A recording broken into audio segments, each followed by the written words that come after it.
청년의 부감이신 오정관 집사님 기도하시겠습니다.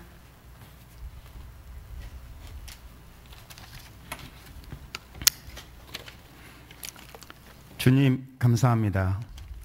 수확의 계절 온 땅을 아름답게 물들게 하시고 청명한 가을 하늘을 주신 것 하나님 감사합니다. 오늘도 우리를 사랑하셔서 제30회 경양 청년 부흥회로 발걸음을 인도하여 주시니 감사합니다. 제 길에서 방황하며 살고 있는 저희들을 불쌍히 여기시고 저희 죄를 용서하여 주옵소서. 우리의 삶은 날로 강팍해지고 온갖 유혹과 불안과 두려움이 엄습해오는 삶의 현장에서 늘 하나님의 품 안에서 말씀과 동행하며 늘 주님만 의지하며 살게 하옵소서.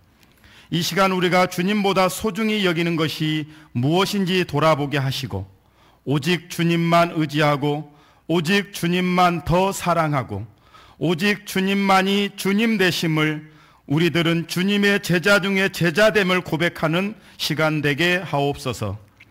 이곳에 모인 경양의 청년들과 성도님들에게 은혜 위에 은혜를 더하여 주시고 세상의 빛과 소금이 되어 주님의 영광이 되게 하옵소서. 주님, 이 나라의 점점 어려워져가는 정치와 경제와 모든 상황 속에서도 우리 경양인들은 하나님께로 더 가까이 더 깊이 관계를 맺고 살아가도록 역사하여 주시고 지금까지 어려운 상황 가운데서도 우리 경양교회를 지켜주시고 예배와 말씀과 기도로 주님의 동행하심을 보고 듣고 느끼게 하신 것 감사합니다.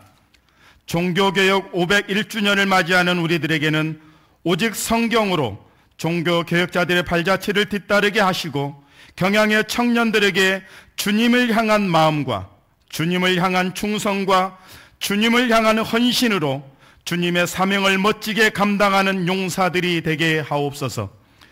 청년들의 직장에서 그리스도의 향기가 되게 하시고 큰 꿈을 가지고 세계를 받은 경양교회에서 가든지 보내든지 하는 선교의 삶을 넉넉히 감당하며 살아가게 하여 주옵소서.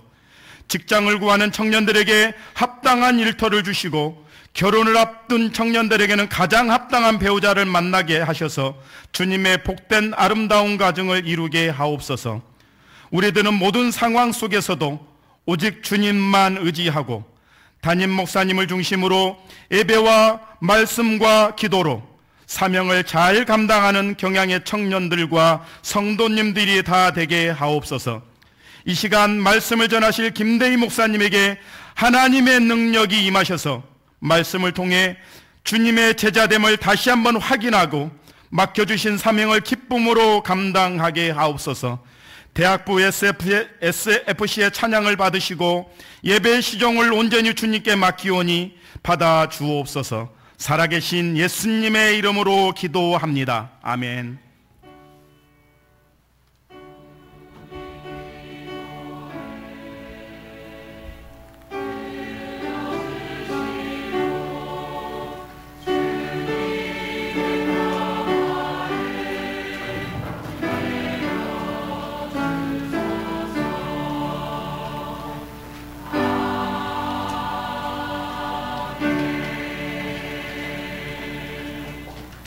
이 시간에는 특별 순서로 부흥회 준비위원단의 특송과 대학부 샬롬 중창단의 특송이 있겠습니다.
함께 보실 하나님의 말씀은 마가복음 8장 27절에서 38절입니다.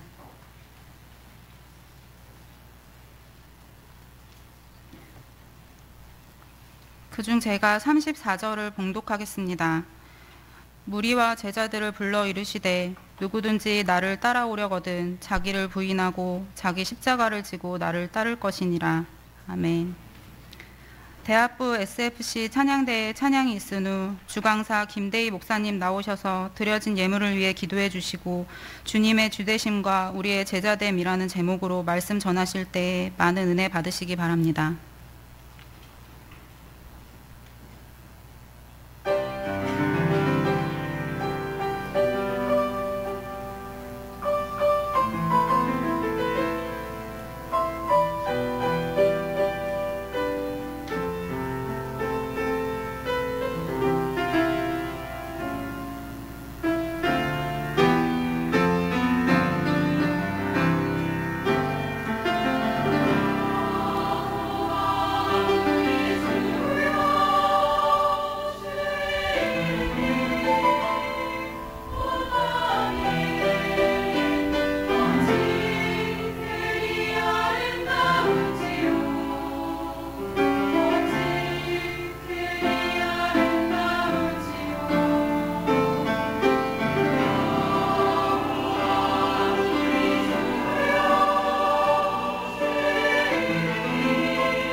30회 경양 청년 부흥회를 허락하신 하나님 감사드립니다. 경양의 청년들이 이 경양을 중심으로 자기를 부인하고 자기 십자가를 지고 주님만을 따라가게 하옵소서.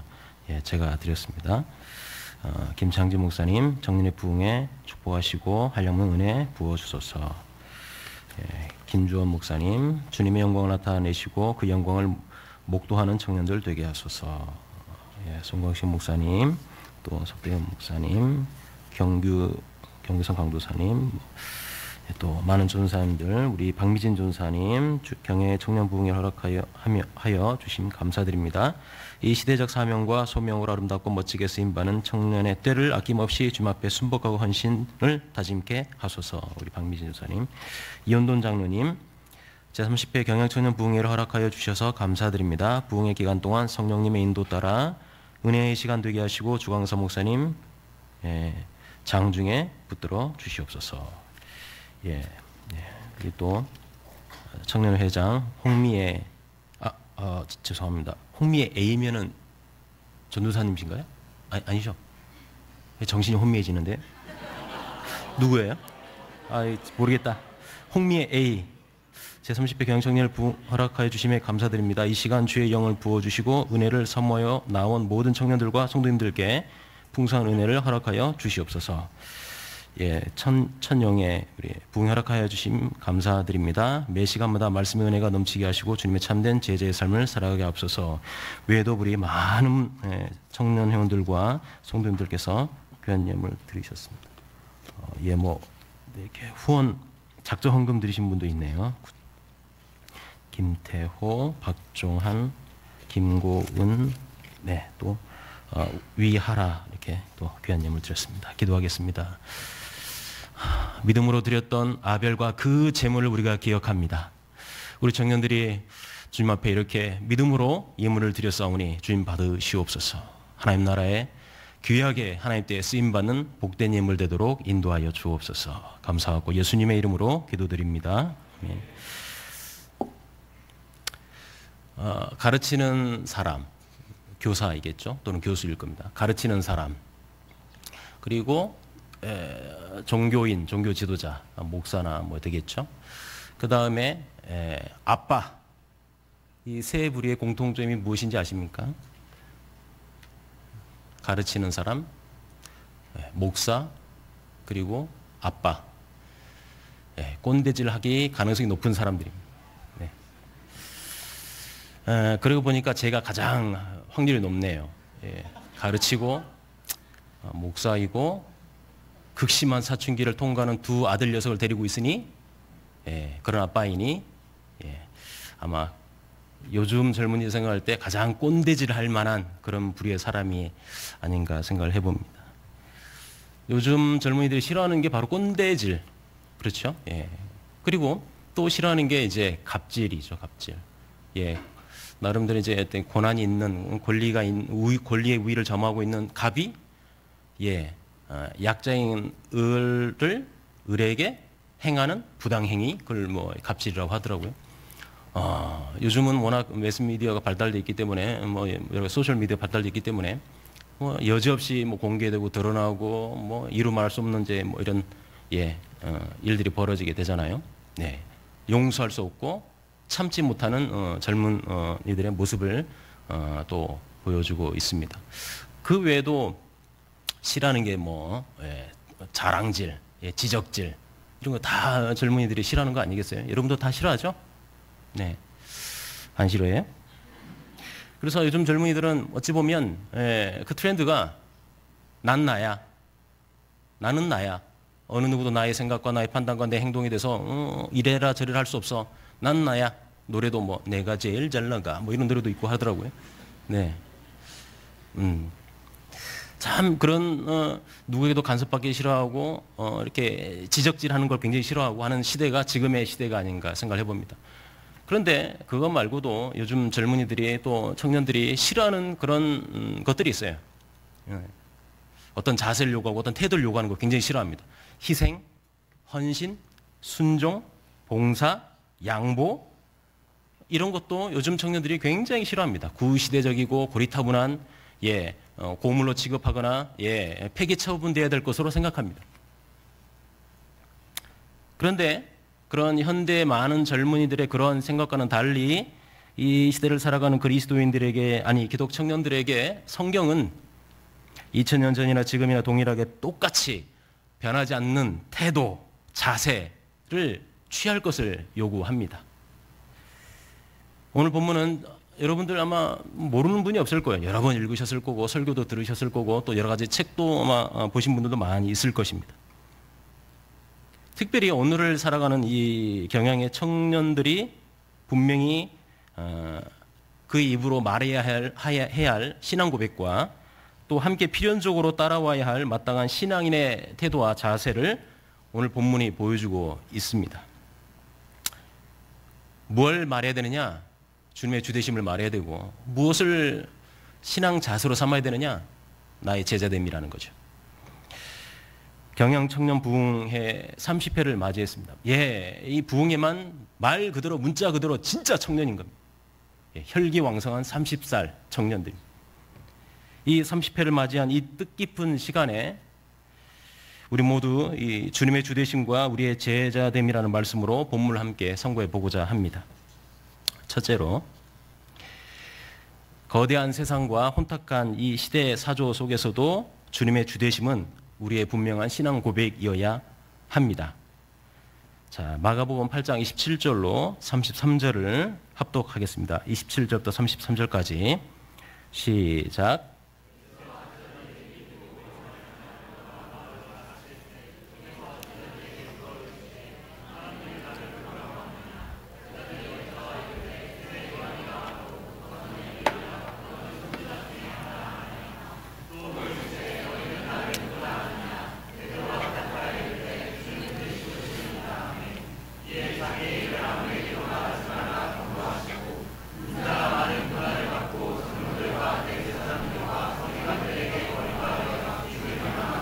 사흘 만에 살아나야 할 것을 비로소 그들에게 가르치시되 드러내놓고 말씀을 하시니 베드로가 예수를 붙들고 항변하매 예수께서 돌이키사 제자들을 보시며 베드로를 꾸짖어 이르시되 사단아 내 뒤로 물러가라.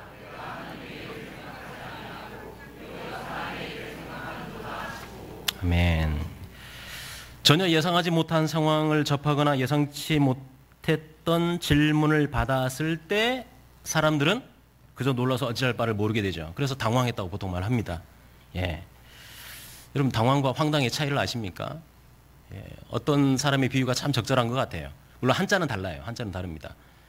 세워져 있는 트럭이 있어요. 그래서 너무 급해가지고 트럭 뒤에서 볼일을 보는데 갑자기 그 차가 확 출발하면 황당합니다.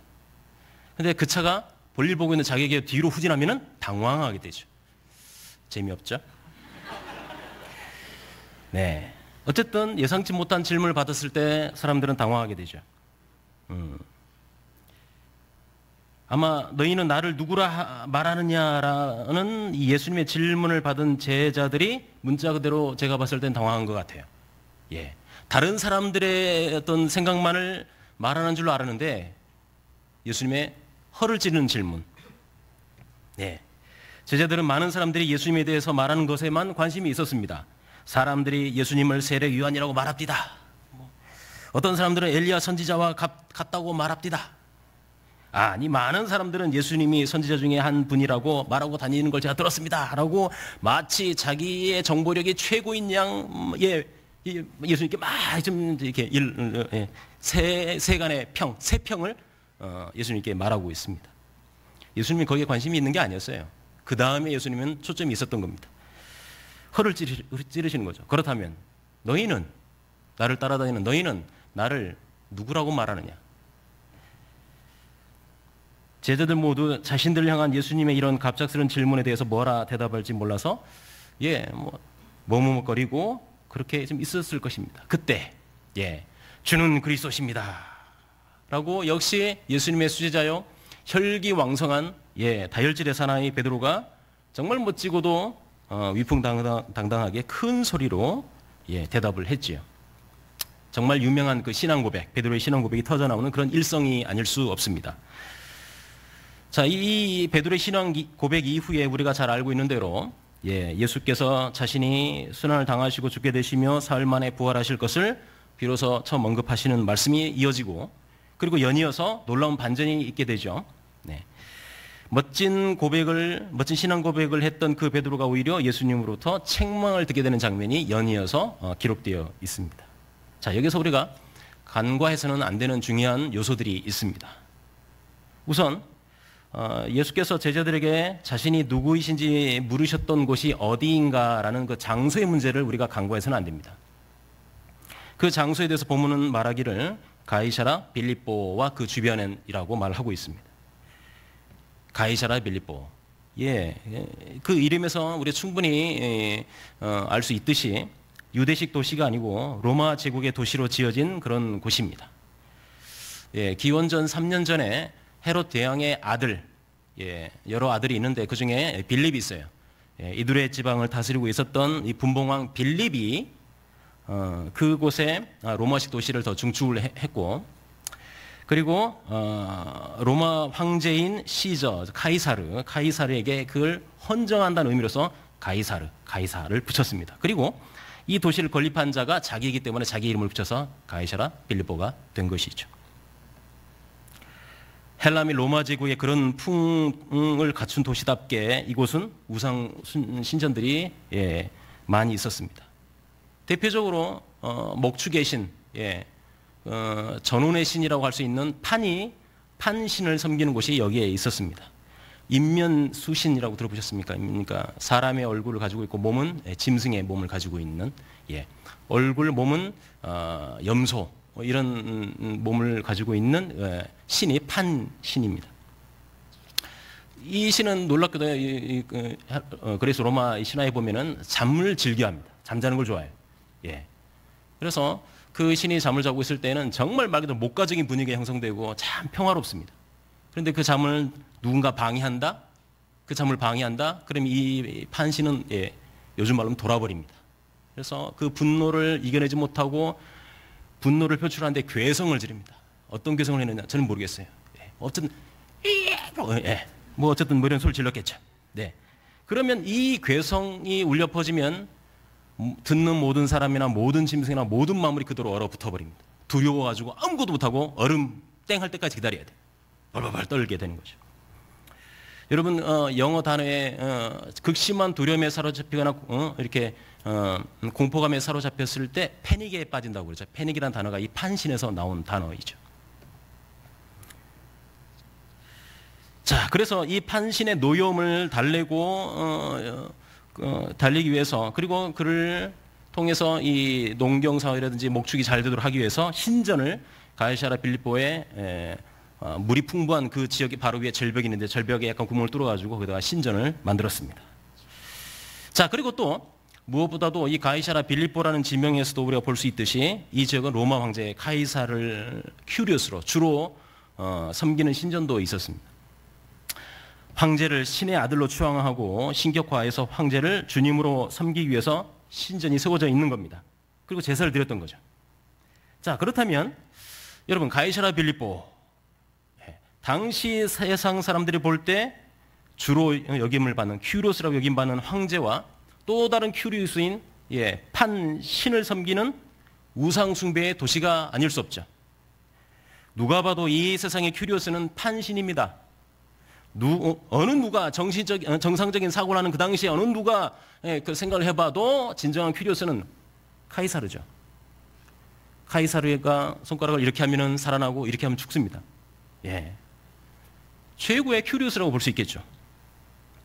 그 우상으로 가득 찬 그 도시에서, 그 주변에서 제자들에게 묻는 겁니다. 그렇다면 너희는 나를 누구라고 말하느냐? 여러분, 기독 청년들이 살고 있는 이 세상은 또 다른 가이사라 빌립보가 아니겠습니까? 요즘 세상이 얼마나 커 보이는지 모르겠어요. 무지막지하게 커 보입니다. 세상의 가치와 기준에 맞춰서 따라가지 않는다면 정말 도태될 것 같고 아무것도 못할 것 같아요. 목소리가 큰 사람, 사람들을 정말 기가 막힌 언변으로 휘어잡는 그런 사람, 막강한 영향력을 행사하는 그런 사람들의 행동과 말이 요즘 시대에는 절대선이 되어버려요. 팬클럽 해가지고 정치인도 뭐 엄청나게 뭐 거기에 대해서 누가 비난한다, 누가 좀 이렇게 비평한다, 이루 말할 수 없는 뭐 공격을 당하고 막강한 영향력을 행사하는 사람들의 행동과 말이 절대 선이 되어버리는 그런 시대에 우리가 살고 있습니다. 절대 선이 되어버리면 그것은 어느 누구도 이의를 제기하거나 다른 의견을 낼 수가 없어요. 그것에 압도되어서 그 상황과 그 현실이 큐리오스가 되어버립니다. 마치 괴성을 지르는 판신 앞에 그저 벌벌 떨 뿐입니다. 잘못된 세상에서 말할 수가 없어. 말했다가는 뭔가 무결성을 당하고 막 찢김을 당하고. 정말이지 어떤 사람이, 어떤 영향력 있는 사람이, 또 어떤 영향력 있는 단체가, 어떤 영향력 있는 회사가 큐리오스가 되어버리는 경우도 많습니다. 돈이 큐리오스가 되어버립니다. 권력이, 취업을 해야 되지만 회사 취업 자체가 나의 주님 되어버립니다. 결혼 당연히 해야 되죠. 빨리 제발 좀 청년에서 떠났으면 좋겠어요. 결혼해가지고. 그리고 다른 데로 떠나면 안 되고. 한 단계 올라가야 되겠죠. 그러나 결혼 자체가 큐리오스가 되어버리면 안 되지 않습니까? 근데 되는 경우가 많아요. 우리의 삶 곳곳에 얼마나 많은 것들이 주님처럼 대접을 받고 있는 것이겠습니까? 정작 우리의 전인격적인 모든 삶을 통해 큐리오스로 높임을 받고 대접을 받아야 할 분은 오직 한 분밖에 없음에도 불구하고 말입니다. 여러분, 저와 여러분에게 참으로 주되신 분은, 큐리오스는 누구이십니까? 우리 모두가 다 고백하지 않습니까? 예수 그리스도이시죠. 우리의 회사에서도, 우리의 가정에서도, 우리의 취업 준비의 그 현실에서도, 우리의 결혼 준비의 그 상황에서도 진정으로 주님으로 높임을 받으실 분은 오직 예수 그리스도 한 분뿐이십니다. 예수님의 거기서 묻는 의도가 있는 거죠. 여러분의 삶에서 계속 예수님 물어보실 거예요. 자, 이 자리에서 너는 나를 누구로 하느냐? 계속 물어보실 거예요. 거기에 여러분 응답할 준비를 해야 돼요. 대답할 준비를 해야 됩니다. 수시로 물어보실 겁니다. 또 한 가지 우리가 짚고 넘어가야 할 요소가 있습니다. 베드로가 행한 신앙 고백의 내용입니다. 성격입니다. 너희는 나를 누구라 말하느냐라는 예수님의 질문에 베드로는 주님은 그리스도이십니다 라고 대답했죠. 그런데 이 대답을 잘 살펴보면 동일한 본문을 기록하고 있는 마태복음과는 사뭇 다르게 기록되어 있음을 알 수가 있어요. 마태복음 16장 16절에는 주는 그리스도시요 살아계신 하나님의 아들이십니다라고 되어 있어요. 즉 살아계신 하나님의 아들이라는 고백이 마태복음에 있고 마가복음에는 빠져 있음을 우리가 볼 수 있습니다. 사실 그 어떤 복음서보다도 마태나 누가나 요한복음보다도 마가복음은 예수께서 하나님의 아들이심이 아주 강조되어 있어요. 마가복음 1장에서 예수께서 세례 요한에 의해 세례를 받으신 직후에 하늘에서 음성이 들렸던 거 기억하십니까?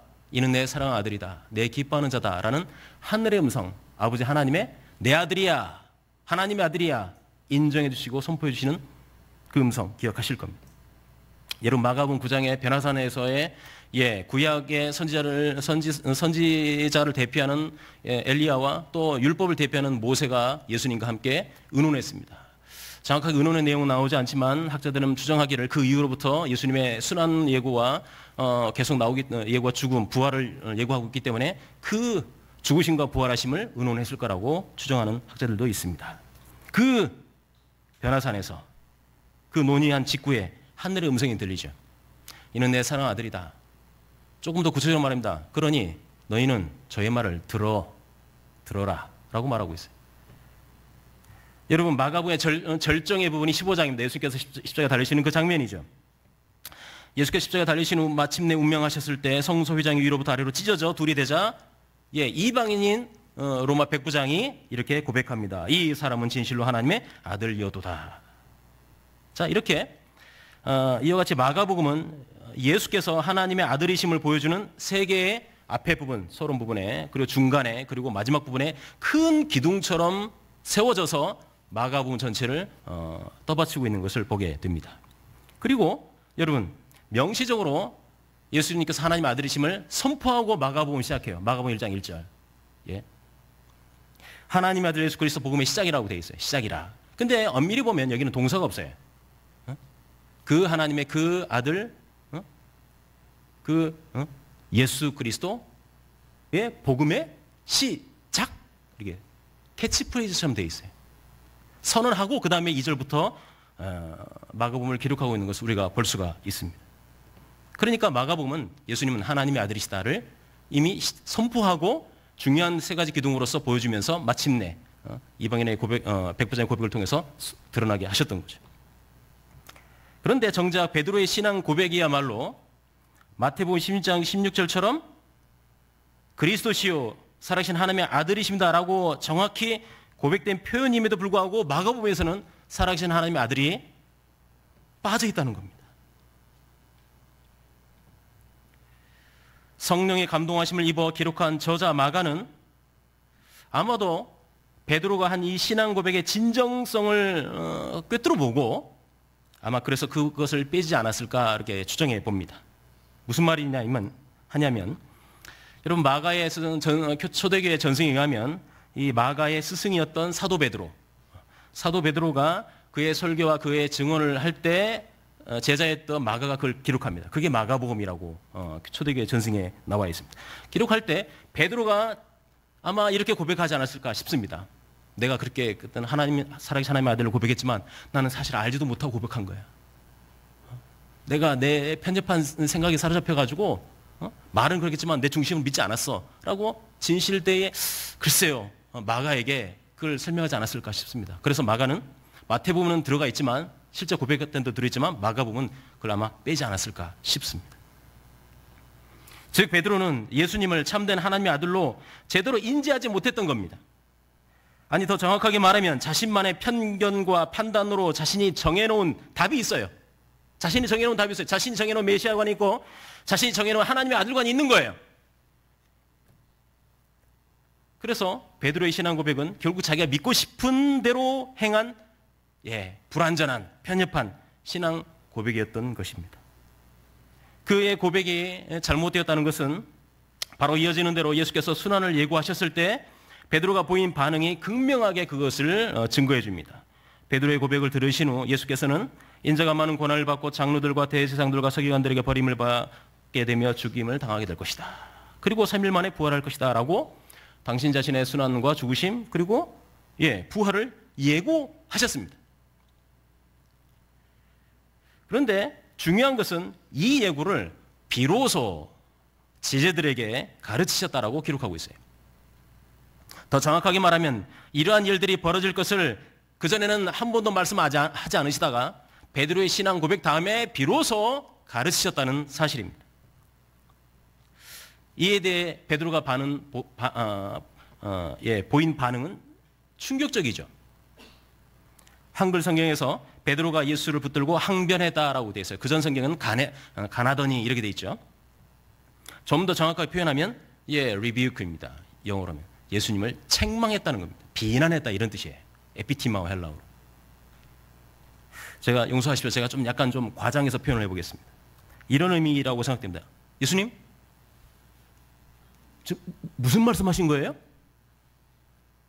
날이 굉장히 더운데 더위 드셨어요? 용서하십시오. 아니 그리스도께서 하나님 아들께서 죽으신다고요? 무슨 소리 하세요? 당신은 왕이신데 왕으로 등극해가지고 다 휩쓸어버리고 왕으로 올라가고 우리는 자의정, 영의정, 우의정 하는 자리 해야 되는데 죽으신다니 무슨 소리예요? 정신 차리세요. 책망했다는 거예요. 비난했다는 거예요. 하나님 아들이 죽으신다니 이게 말이나 된다고 생각하세요? 헬라 어문에 보면 재밌는 대꾸가 있어요. 예수님의 순환 예고와 베드로의 이 반응의 두 문장 다 아르코마의 이제 비긴 시작하다는 단어가 다 들어있는데 이걸 이제 부정 과거로 되어 있어요. 시작했다 이걸로 같이 이렇게 대꾸를 이루고 있어요. 지금 무슨 운율적 대꾸를 이루고 있는데 예수께서 지금까지 말하지 않으셨던 당신의 순환 예고를 제자들에게 드디어 가르치시기 시작했을 때 제자들의 대표인 베드로가 지금까지 하지 않았던 비난과 책망을 드디어 예수께 시작했다는 거예요.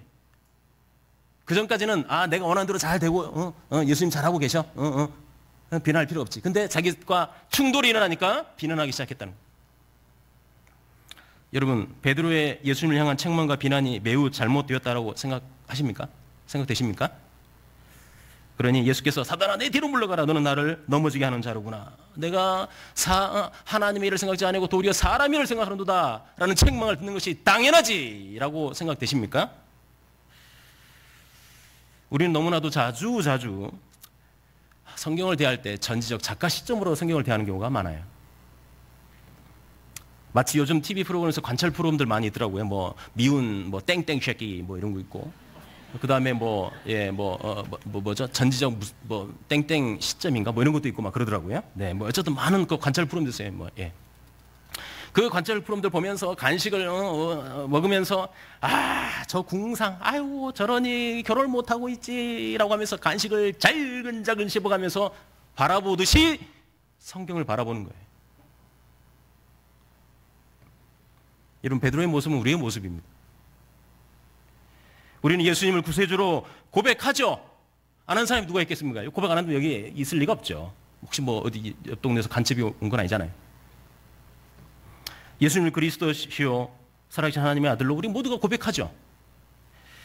그 예수님께서 우리에게 성경을 통해 좋은 말씀을 주시고 위로해 주시고 격려해 주시면, 그런데 그때는 예수님 감사합니다. 역시 예수님 최고, 따따봉 울트라 킹 왕짱 뭐 이렇게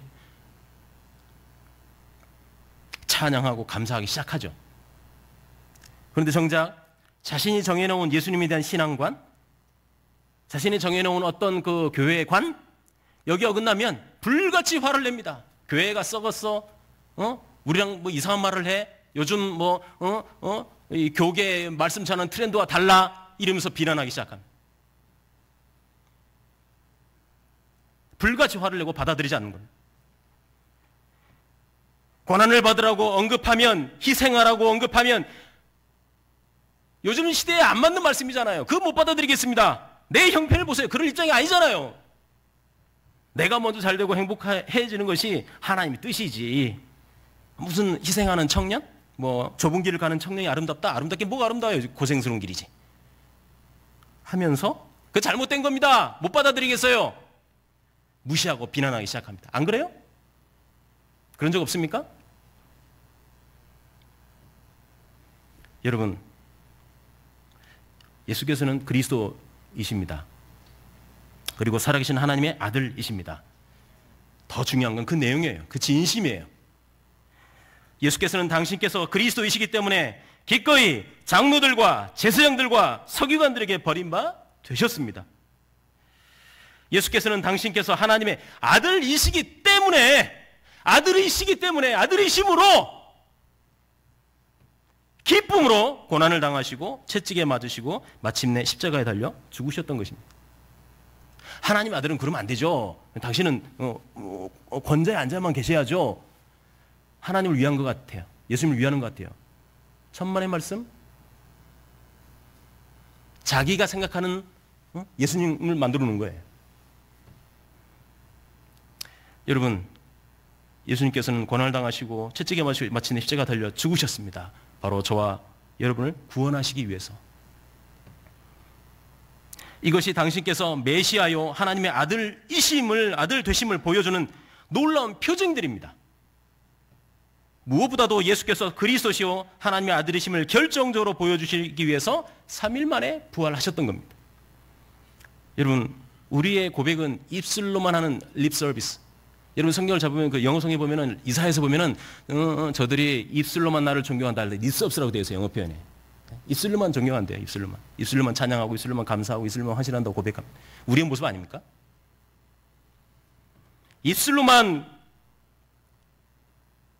고백이 되어서는 안 됩니다. 단지 예수님을 내 개인적인 문제나 해결에 주로 오신 요술램프의 요정, 지인인가요? 그렇게 생각해서는 안 됩니다.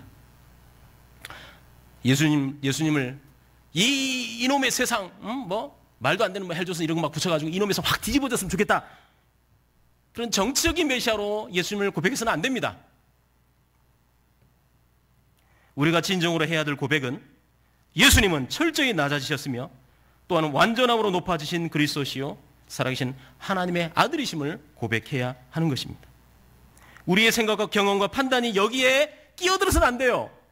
내 생각이, 내 판단이 끼어들면 안 됩니다. 거기는 절대적입니다. 받아들여야 되고 고백해야 되고 기쁨으로 우리 입에서 나와야 되고 우리의 마음에서 우러나와야 되는 거예요.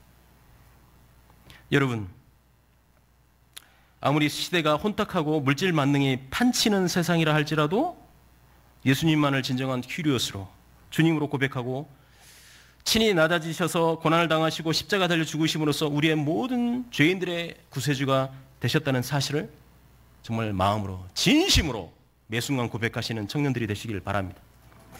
둘째로, 어떠한 현실과 상황 가운데서도 우리의 제자됨은 우리의 마땅한 행동 강령이 되어야 합니다. 자, 34절부터 38절까지 합독하겠습니다. 시작.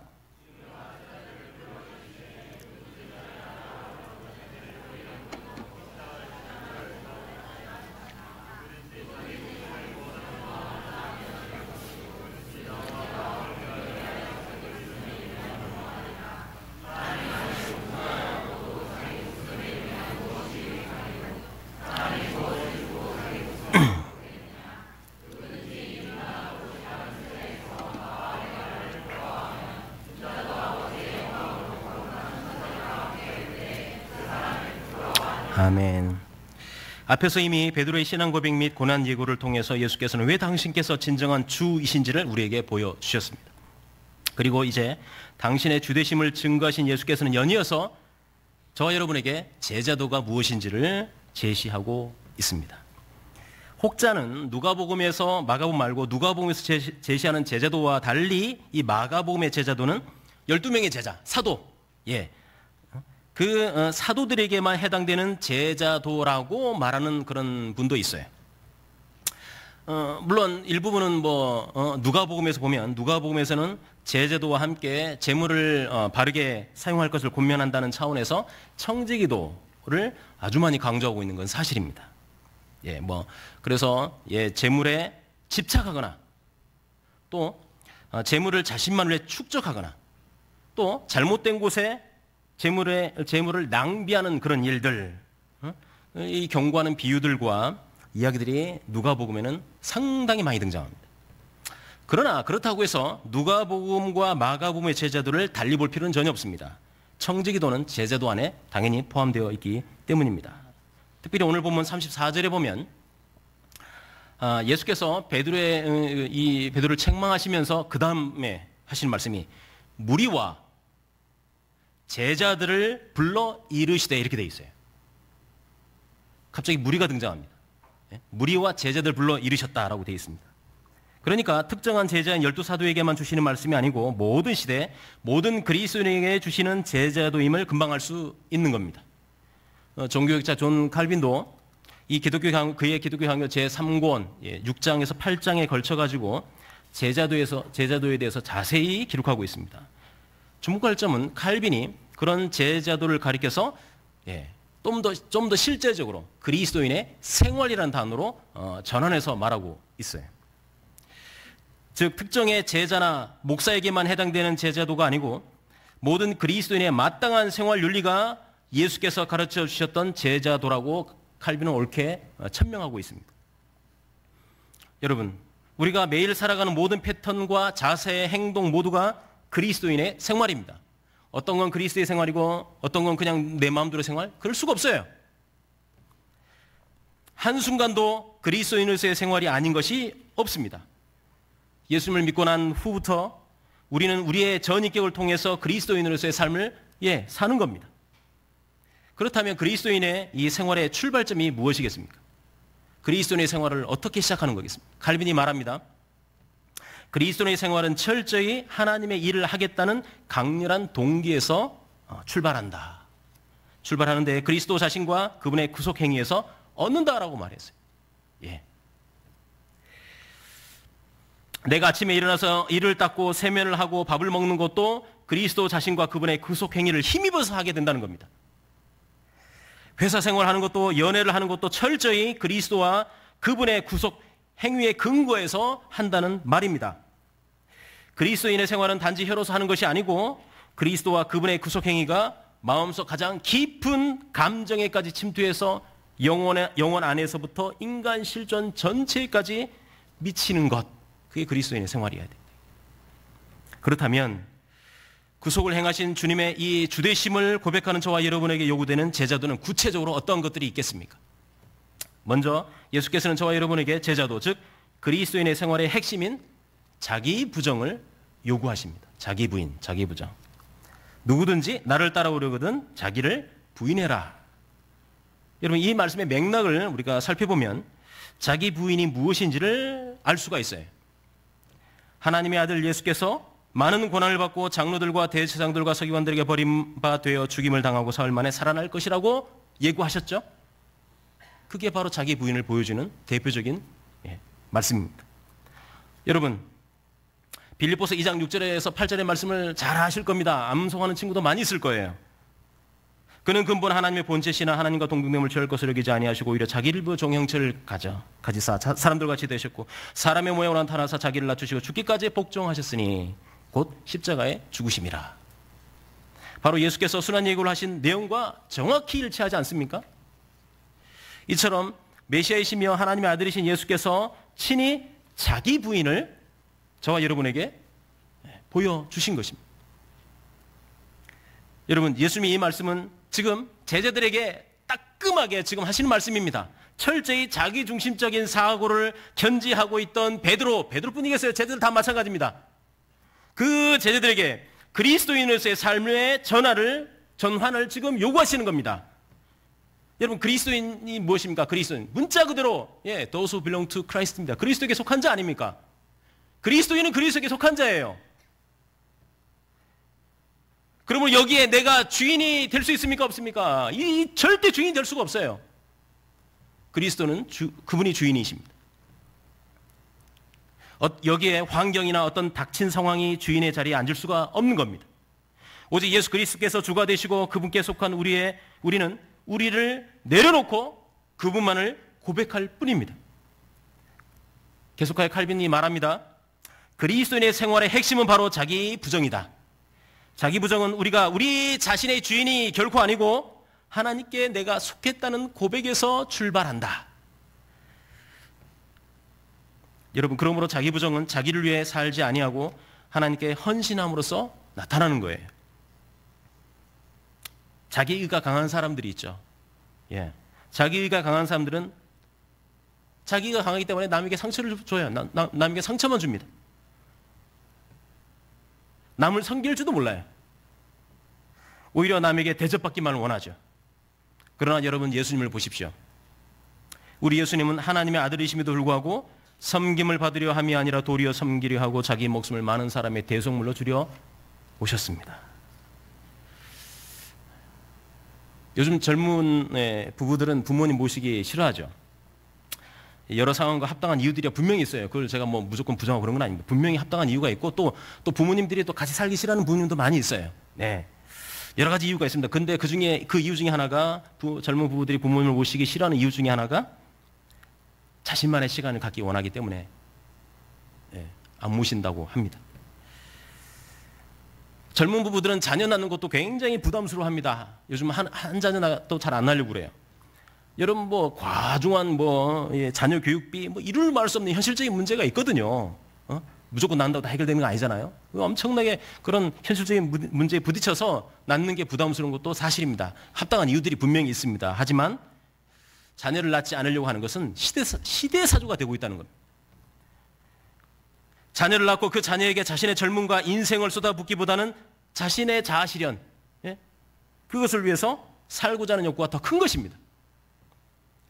또 요즘 직장 다니다가 이직하거나 그만두는 청년의 비율이 옛날에 비해서 많이 높아졌다고 합니다. 역시 합당한 이유들이 있어요. 더 좋은 환경에서, 또 갑질하는 회사이기 때문에 여러 가지 이유, 더 좋은 환경에서 더 자신의 능력과 가치를 알아주는 회사에서 일하고자 하는 그런 타당한 이유들이 분명히 있어요. 하지만 문제는 이러한 현상들이, 이런 시대의 사조가 자기 중심에서 형성되고 있다는 겁니다.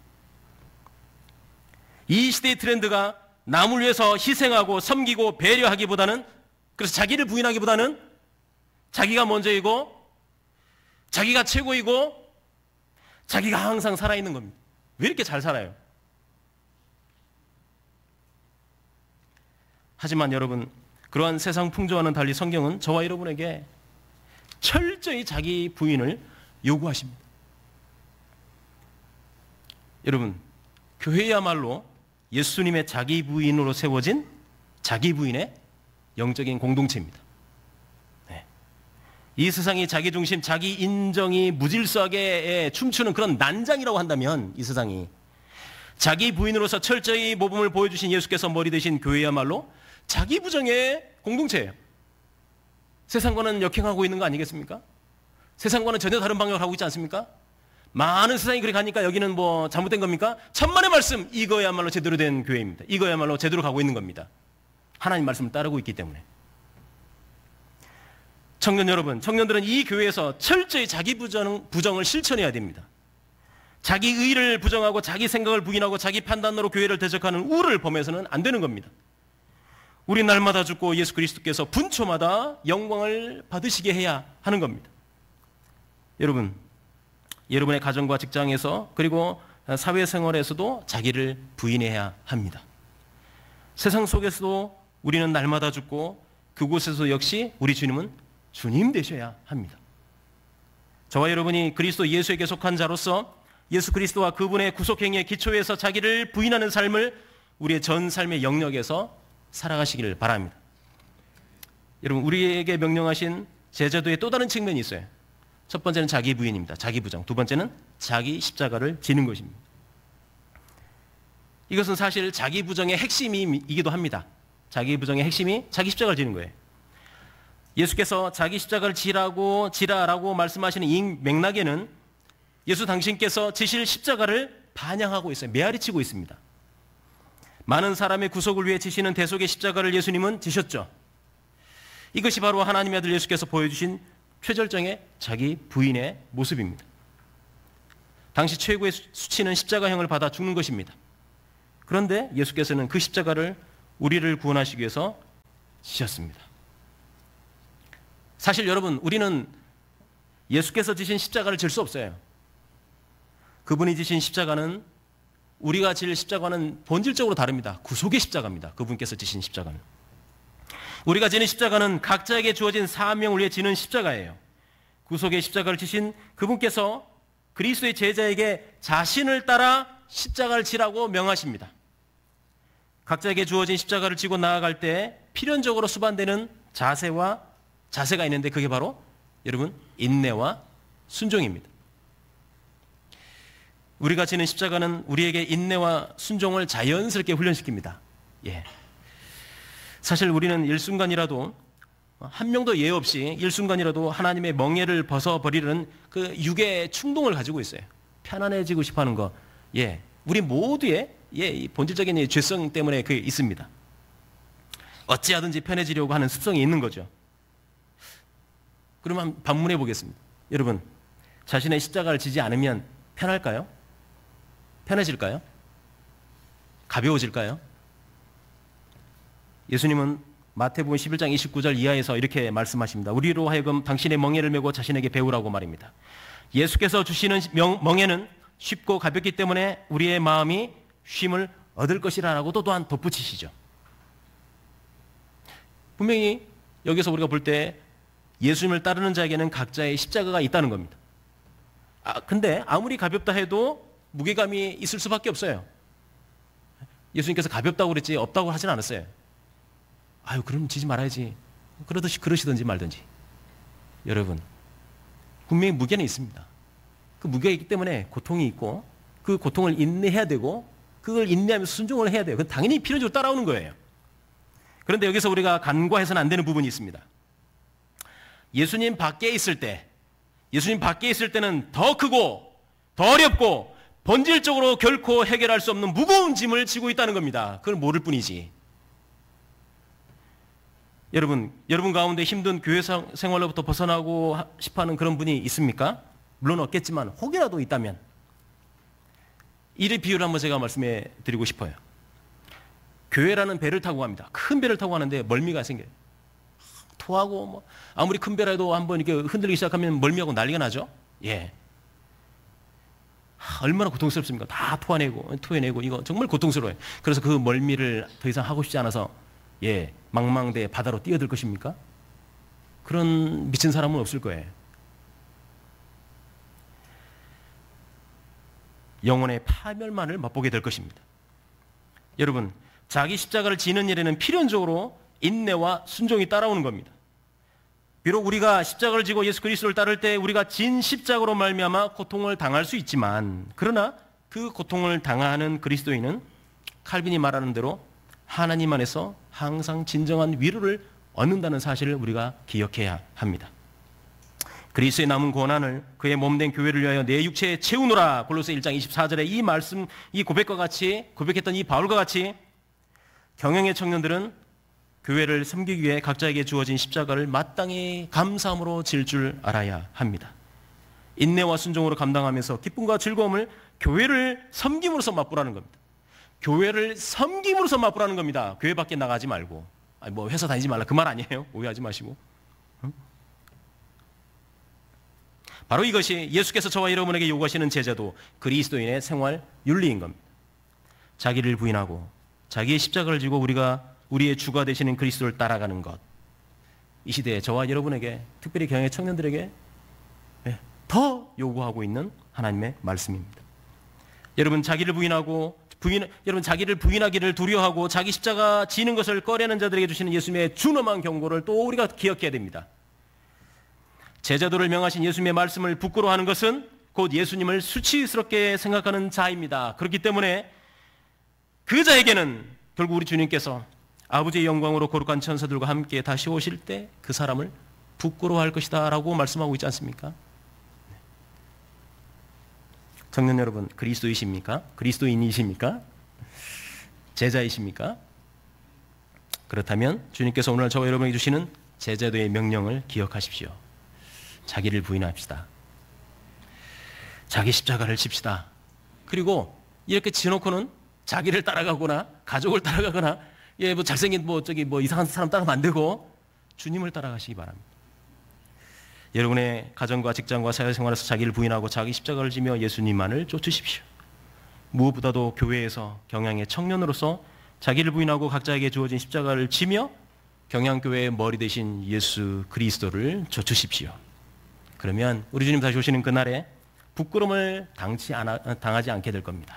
그리고 오히려 잘하였도다 충성된 종아라는 주님의 이 정말 달콤하고도 친밀한 주님의 음성을 우리 모두 듣게 될 것입니다. 사랑하는 청년 여러분, 경양의 성도 여러분, 올해로 종교개혁을 일으킨 지, 종교개혁이 일어난 지 501주년이 된 해입니다. 성경으로 돌아가자라는 이 외침은 솔라 스크립처라, 오직 성경은 이것만 있는 게 아니에요. 또 토타 스크립처라, 모든 성경은 이게 또 있어요. 즉 66권, 신구약 66권이라는 겁니다. 이 전체를 아우른 표현이 성경으로 돌아가자는 겁니다. 우리는 오직 성경을 외치며 종교개혁을 기념할 때, 기념한다 할 때 그 의미가 무엇이냐?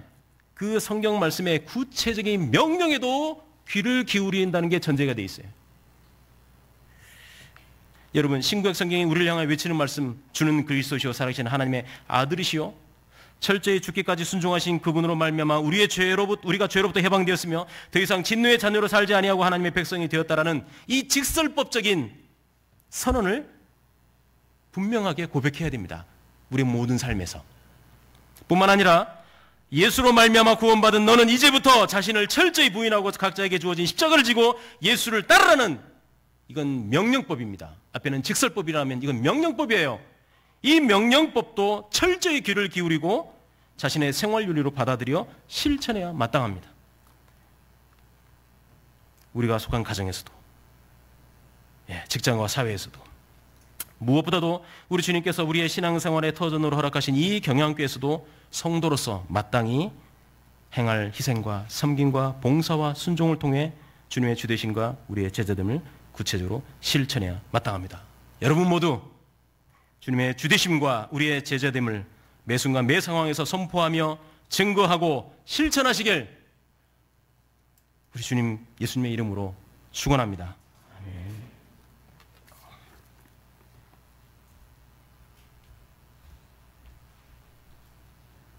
은혜로운 말씀 감사합니다. 재정부 차장 송미연 청년 나와서 헌금 기도한 후에 찬송가 459장을 부르시면서 준비하신 헌금을 하나님께 드리겠습니다.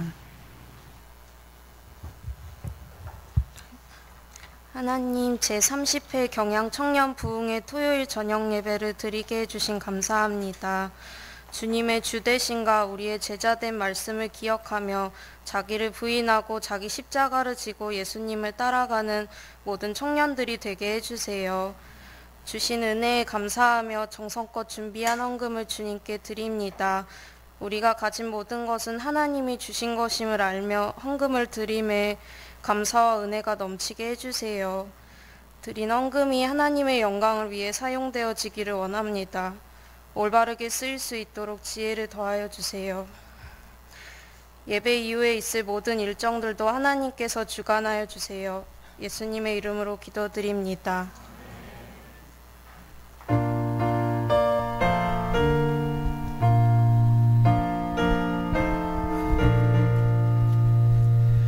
그가 주를 따라 섬기려는 감, 누가 죄를 떠나 주만 따를까, 누가 주를 섬겨 남을 구할까, 누가 주의 뒤를 따라가려나. 부르심을 받아 주의 은혜로 주를 따라가는, 주만 따르는, 세상 영광 위에 따름 아니요, 크신 사랑에는 주만 따르고, 주가 내려주신 은혜 힘입어 주의 뒤를 따라 힘써 일하네. 부르심을 받아 주의 은혜로 주를 따라가는, 주만 따르네. 환난 핍박 많고 원수 강하나 주의 용사 더욱 힘이 강하니, 누가 능히 이겨 넘어뜨리랴. 변함없는 진리 승리하리라. 기쁜 찬송하며 주의 은혜로 주를 따라가는, 주만 따르는. 총무부 차장 박종환 청년 나와서 부흥의 소식 전하겠습니다. 제30회 경양 청년 부흥회 첫째 날 저녁 예배를 허락하신 하나님께 감사드립니다. 기도해 주신 청년회 부감 오정관 집사님께 감사드립니다. 특송해 주신 부흥회 준비위원단 대학부 샬롬 중창단께 감사드립니다. 설교해 주신 주강사 김대희 목사님께 감사드립니다. 내일은 오후 2시 이성전에서 종교개혁 특강이 있은 후 5시부터 차양대 연습이 있습니다. 모든 청년 회원들은 특강에 참석하신 후에 오후 5시까지 지하 1층 세미나실로 와주시기 바랍니다. 예배를 마친 후 김주원 목사님의 기도로 기도회가 이어집니다. 모두 자리를 지켜주시기 바랍니다. 기도회가 마친 후 신교실에서 부흥회 첫째 날 결산위원회가 있으니 연합회 임원과 부장님들께서는 참석해 주시길 바랍니다. 이상 부흥회 소식을 마치겠습니다. 주제 찬송 463장 부르신 후에 주강사 김대희 목사님 나오셔서 축도해 주심으로 제30회 청년회 경양청년 부흥회 첫째 날 저녁 예배를 모두 마치겠습니다.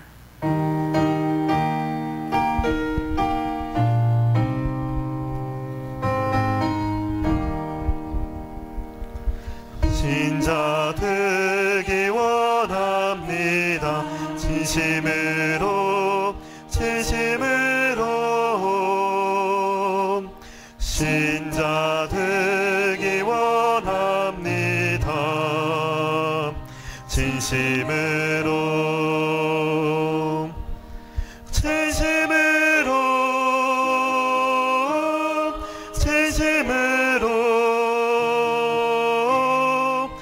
신자 되기 원합니다. 진심으로 사랑하기 원합니다. 진심으로 사랑하기 원합니다. 진심으로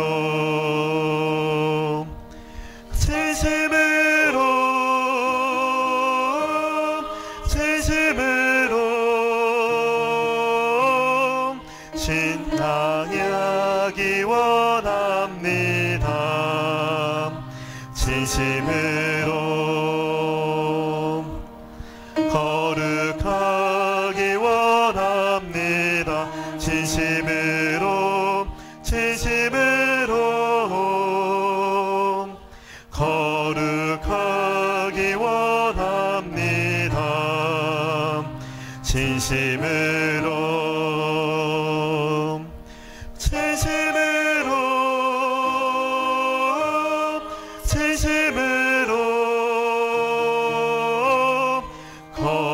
거룩하기 원합니다. 진심으로 예수 닮기 원합니다. 진심으로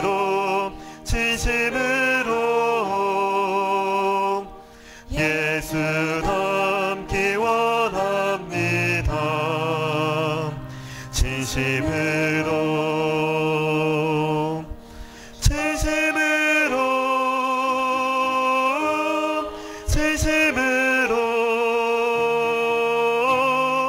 예수 닮기 원합니다. 진심으로